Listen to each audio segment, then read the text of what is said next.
Hello friends, welcome to country சமையல். இன்றைக்கி நம்ம சேனலில் என்ன வீடியோ பார்க்க போகிறோன்னா, ஒரு சூப்பரான நல்ல டேஸ்டியான சிக்கன் கிரேவி எப்படி செய்கிறது தான் பார்க்க போகிறோம். வாங்க அதை எப்படி செய்யலாம் வீடியோவில் போய் பார்த்துடலாம். சிக்கன் கிரேவி பண்ணுறதுக்கு ஃபஸ்ட்டு கடாயில் 2 டேபிள் ஸ்பூன் அளவு நல்லெண்ணெய் சேர்த்துக்கலாம். எண்ணெய் நல்லா காஞ்சிருச்சு. இதில் பட்டை, கிராம்பு, ஏலக்காய், ஸ்டார் பூ சேர்த்துக்கலாம். இது கூட கொஞ்சமாக சோம்பு சேர்த்துக்கோங்க. 2 மீடியம் சைஸ் வெங்காயத்தை சின்ன சின்ன பீசஸாக கட் பண்ணி வச்சுருக்கேன். அதை இது கூட சேர்த்துக்கலாம். நல்லா வதக்கி விட்டுக்கோங்க. வெங்காயம் எண்ணெயிலே நல்லா வதங்கிடுச்சு. இப்போ 2 பெரிய சைஸ் தக்காளியை சின்ன சின்ன பீசஸாக கட் பண்ணி வச்சுருக்கேன். அதை இது கூட சேர்த்துக்கலாம். வெங்காயம் தக்காளி எண்ணெயிலே நல்லா வதங்கட்டும். தக்காளி நல்லா மசிற அளவுக்கு நல்லா வதக்கி விட்டுக்கோங்க. இது நல்லா வதங்கட்டும். நம்ம அதுக்குள்ளே ஒரு பேஸ்ட் ரெடி பண்ணிக்கலாம். நம்ம ஒரு மசாலா பேஸ்ட்டு ரெடி பண்ணிடலாம். இதில் 1 ஸ்பூன் அளவு சோம்பு சேர்த்துக்கோங்க. 1 ஸ்பூன் அளவு ஜீரகம் சேர்த்துக்கோங்க.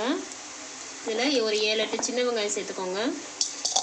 சின்ன வெங்காயம் அரைச்சி சேர்க்கும் போது நமக்கு நல்லா டேஸ்ட் இருக்கும். இதில் 1/4 மூடி தேங்காய் சேர்த்துக்கோங்க. சேர்த்துட்டு இது நல்லா ஃபைன் பேஸ்ட்டாக அரைச்சி நம்ம எடுத்துகிட்டு வந்துக்கலாம். வெங்காயம் தக்காளி எண்ணெயிலே நல்லா வதங்கிருச்சுங்க. இப்போ இதுக்கு தேவையான அளவு நம்ம உப்பு சேர்த்துக்கலாம். இது கூட 1 ஸ்பூன் அளவு இஞ்சி பூண்டு பேஸ்ட்டு சேர்த்துக்கோங்க. சேர்த்துட்டு நல்லா மிக்ஸ் பண்ணி விட்டுக்கோங்க. இஞ்சி பூண்டு பேஸ்ட்டோட பச்சை வாசனை போகிற அளவுக்கு நல்லா எண்ணெயிலே வதக்கி விட்டுக்கோங்க. பூண்டு பேஸ்ட்டோட பச்சை வாசனை போனதுக்கப்புறம் நம்ம வாஷ் பண்ணி வச்சுருக்கிற சிக்கன் இது கூட சேர்த்துக்கலாம்.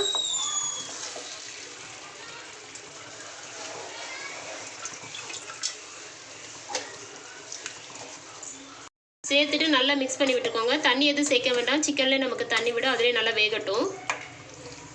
சிக்கன் பாதியளவு வெந்துருச்சு. இங்கே பாருங்கள், நம்ம தண்ணியே சேர்க்கலை. எவ்வளோ தண்ணி வந்திருக்குன்னு பாருங்கள். சிக்கனில் நமக்கு நல்லா தண்ணி வரும். இப்போ நம்ம மசாலா சேர்த்துக்கலாம். 1 ஸ்பூன் அளவு மல்லித்தூள் சேர்த்துக்கோங்க. 1/4 ஸ்பூன் அளவு மஞ்சள் தூள் சேர்த்துக்கோங்க. 1/2 ஸ்பூன் அளவு மிளகாய்த்தூள் சேர்த்துக்கோங்க. காரத்துக்கு தகுந்த மாதிரி நீங்கள் சேர்த்துக்கோங்க. 1/2 ஸ்பூன் அளவு சிக்கன் மசாலா சேர்த்துக்கோங்க. சேர்த்துட்டு இதில் நல்லா மிக்ஸ் பண்ணி விட்டுக்கோங்க.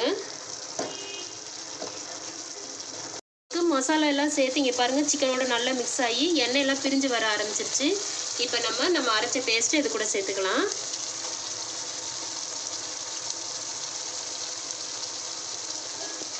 ஒரு 1/4 டம்ளர் மட்டும் தண்ணி சேர்த்து மிக்ஸி ஜாரை கழுவி நல்லா சேர்த்துக்கோங்க. சேர்த்துட்டு நல்லா மிக்ஸ் பண்ணி விட்டுக்கோங்க. அவ்வளோதாங்க, நமக்கு சூப்பரான சிக்கன் கிரேவி ரெடி ஆயிடுச்சு. இதெல்லாம் கொஞ்சமாக மல்லி இலைகள் தூவி நம்ம இறக்கிக்கலாம்.